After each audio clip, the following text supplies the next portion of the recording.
My girlfriend shouted at dinner, "You're overreacting." It was just a harmless flirt. Then posted best night ever with her ex on her story. I respected her opinion, blocked her everywhere, and changed my number. When she showed up at my door with flowers weeks later, "I'm Liam, 30 male, and this is about Chloe, 28, my now ex-girlfriend." It blew up about 5 weeks back. We were at a new Italian place. Her phone was lighting up. Texts.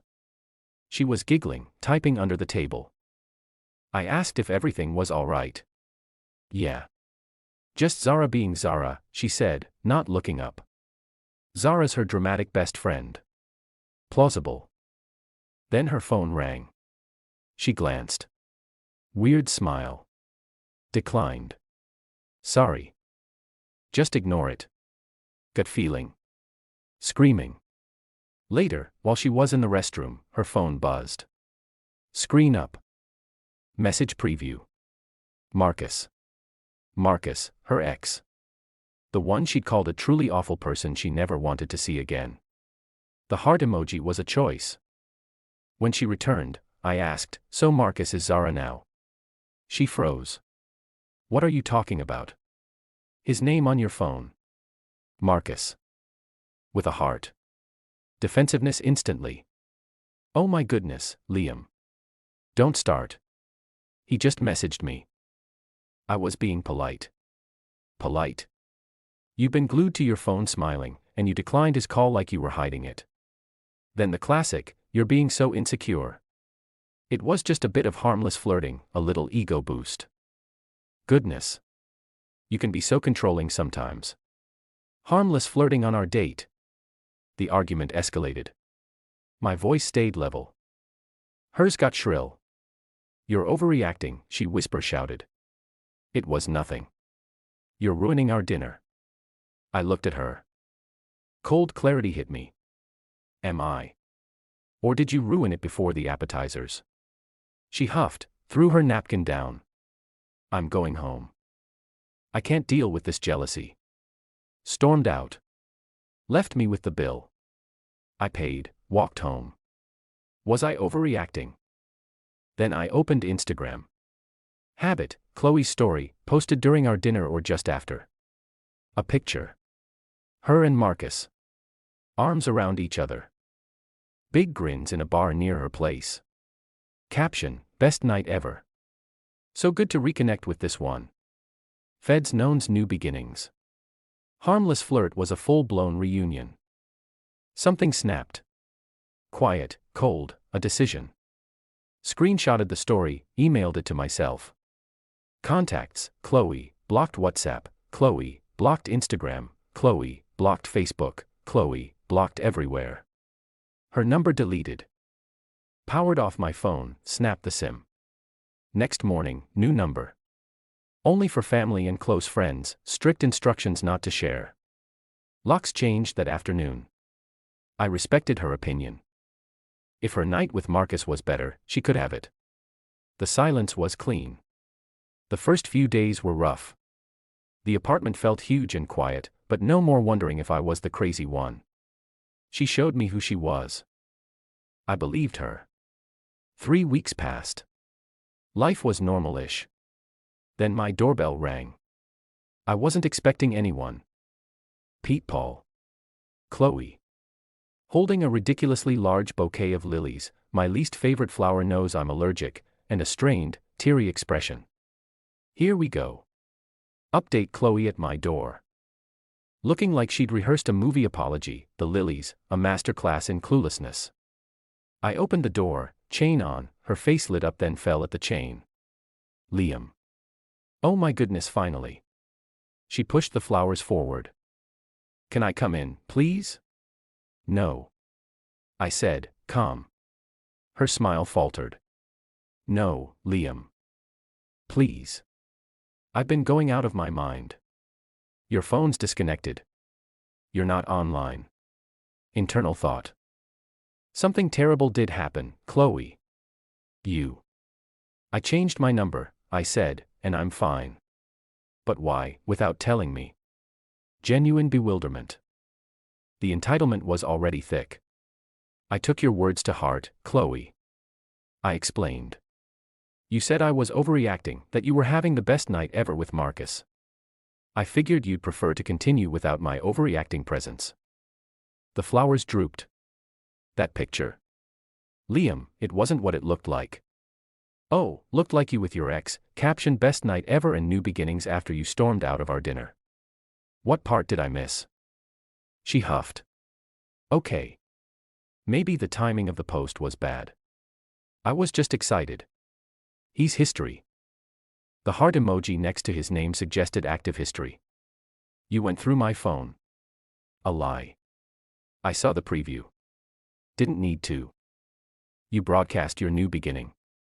My friend saw it too, thought it was more than harmless. Tears. Real, maybe. Liam, I messed up, okay. I was angry, stupid, but to just cut me off. Like I meant nothing. Victim card. You showed me what I meant, I said. I adjusted my perspective. But I love you, she cried. Don't I deserve a chance to explain, to apologize? The old me might have caved, but that Instagram post, my shield, an explanation for what, Chloe? The harmless flirt you defended, or the best night ever you advertised? Speechless for a moment, I don't know what to say. Exactly. So that's it, she whispered. Everything we had, you're throwing it away for one stupid mistake. One mistake. I almost laughed. The dinner, lies, gaslighting, storming out, ex-meetup zapped social media post, a series of choices, Chloe. You set us on fire and posted pictures dancing around the flames. I just declined to be burned. I reached for the door. You should go.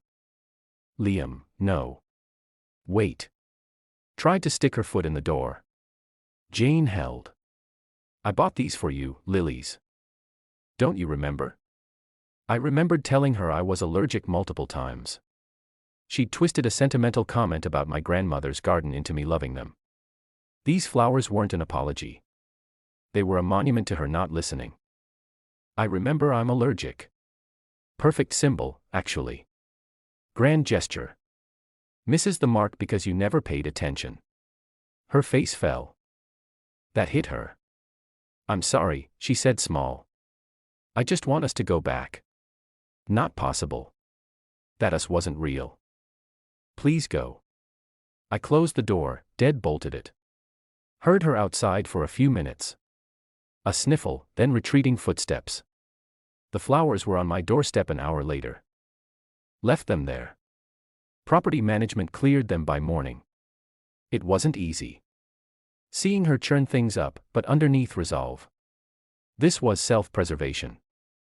I thought that might be the end. Spoiler. It wasn't. Update. After the flower offensive failed a week of silence, maybe she got the message wrong. The next wave, mutual friends. Maya, hey, Liam. You okay? Chloe's really torn up. Misunderstanding. Me, not much of one. More clarification on her part. I'm all right. Friend, Chloe called a wreck. Says you won't talk. What's the deal? Me. She chose her ex, called it best night ever. I respected her preference. Straightforward.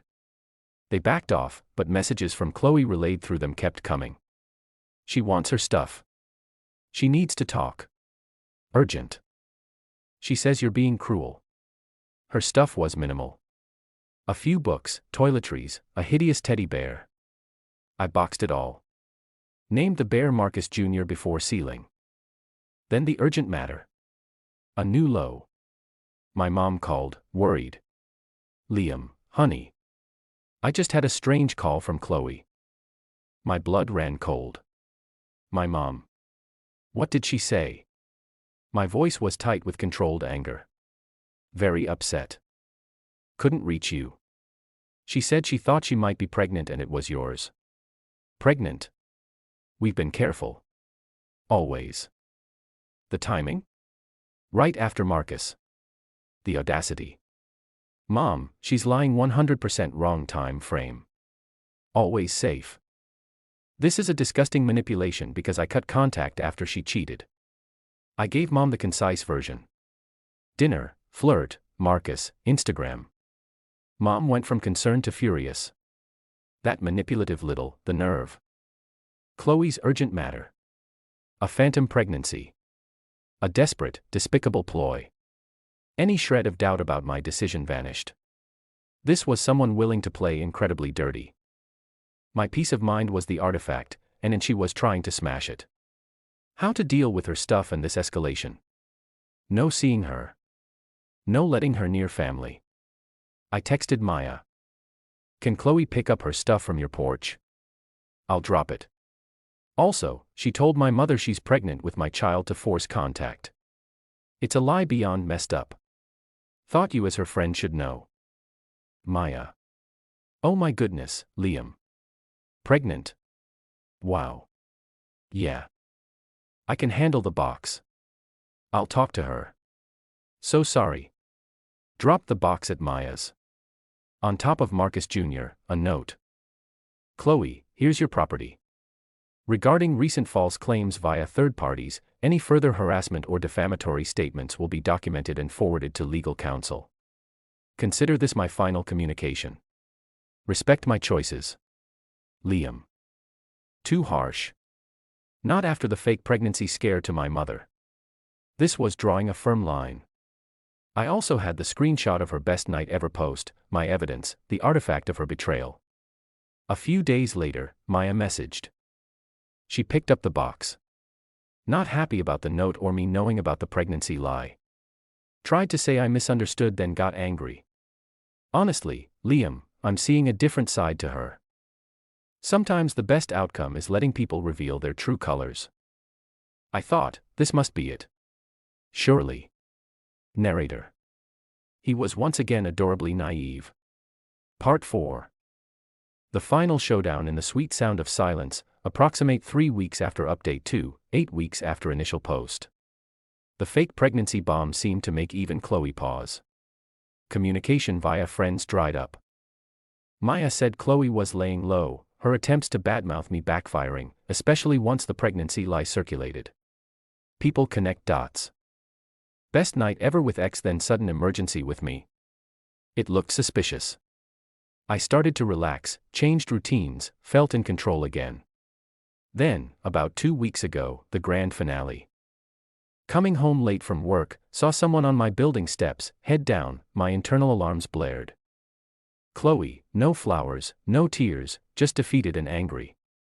She looked up. Eyes red-rimmed but hard. Liam. Chloe.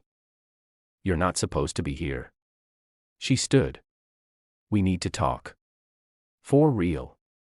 Nothing to talk about. I started to walk past. She blocked me. No. You owe me this. After everything.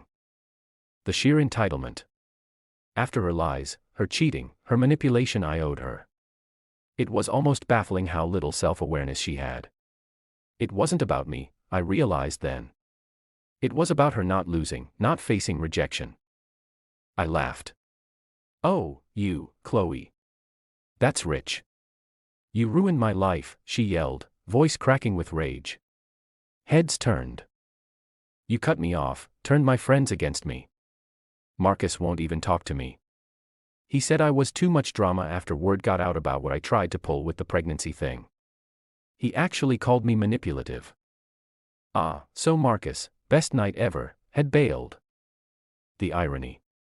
Her own grenade, lobbed to create chaos for me, had taken out her escape route too. Word of such a serious lie would travel fast in any social circle. She must have underestimated that, or perhaps even overshared in her desperation. Let me get this straight, I said calmly. I ruined your life by removing myself after you publicly humiliated me. I turned friends against you by them finding out you lied about being pregnant with my child. Marcus dumped you because you created drama. Chloe, these are consequences of your actions. You could have been nicer, she spat. Talked it through. We had history. You didn't have to be so cold, so brutal. Brutal. I raised an eyebrow. As brutal as you shouting, you're overreacting while planning to meet your ex. As brutal as your best night ever post. As brutal as lying to my mother about being pregnant. She flinched at each question. I was upset. I wasn't thinking, she cried. You thought enough to coordinate a meetup, take a photo, write a caption. You thought enough to use a massive lie. Your thoughts were all self-centered, Chloe. I stepped closer, voice dropping. The real artifact of our relationship, Chloe. It's this. You, outside my building, still blaming me for your choices. You've learned nothing. Speechless, the fight drained from her. What do you want, Liam? She whispered. What stops this? I want you to leave. Never contact me, my friends, or family again. Take this final crystal clear rejection and understand it's entirely a result of your behavior. No us to salvage. No misunderstanding. Just you, your choices, and me choosing peace. I pulled out my phone. I'm going inside. If you're still here in 5 minutes or ever approach us again, I call the police. I have a file, Chloe. Screenshots, timelines, statements. The note was a warning. This is the follow-through. Her eyes widened at police report. I turned, walked into my building, didn't look back. Heart hammering, adrenaline, closure. Upstairs, looked through my peephole. She stood there, shoulders slumped, made a call. A rideshare picked her up. That was 2 weeks ago. Silence. Blessed, uninterrupted silence. No weird calls. Maya confirmed Chloe's gone quiet on the Liam front. Just complains about unfairness. The outcome, if you can call it that, wasn't some grand vindictive scheme. It was holding up a mirror, letting her see the damage she caused, then firmly closing the door. Her entitlements met consistent logical consequences. She wanted drama. She got it, but it blew up her own life, including her fling with Marcus. I'm doing good. Really good, actually. That cold clarity from D-Day is a solid foundation. Life's lighter without her baggage. The apartment is my space. As for Chloe, hope she gets help from a distance. Some people don't change until consequences become too big to ignore. Maybe she hit that point, or maybe she's scouting her next harmless flirt. Honestly, not my problem anymore. And that's the best feeling in the world. Peace out. Share your thoughts in the comments section. Thanks for your precious time. If you enjoyed this story, then please make sure you subscribe to this channel.